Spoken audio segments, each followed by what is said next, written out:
Hello guys, welcome to my first mini vlog. आज चाहिँ हामी मुकुलुङ क्याफे घुम्न आएका छौँ आफ्टर अ लङ टाइम। म र मेरो साथी कविता। यहाँ पुग्ने बित्तिकै सबैभन्दा पहिला हामीले मेनु हेरेर के स्वादिष्ट परिकार छन् भनेर छान्यौँ। त्यसपछि हामीले तातो तातो कफी अर्डर गर्यौँ र कफीको मजा लियौँ।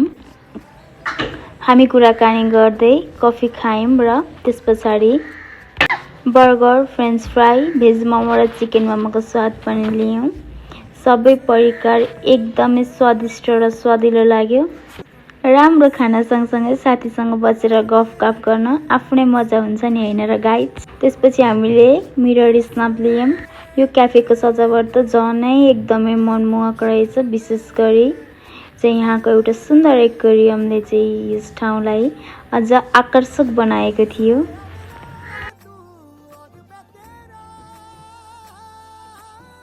अनि म चाहिँ कृषि पढ्ने विद्यार्थी भएकोले जहाँ गए पनि सबैभन्दा पहिला बिरुवाहरू हेर्ने बानी छ। यहाँ भएको हरियाली र विभिन्न सजावटी बिरुवाहरूले मेरो मन एकदमै आकर्षक भएको थियो। यदि तपाईलाई पनि शान्त वातावरण र स्वादिष्ट खाना र सुन्दर सजावट भएको ठाउँ खोज्दै हुनुहुन्छ भने मुकुलुङ क्याफे एकपटक चाहिँ अवश्य जानुहोला। धन्यवाद गाइस।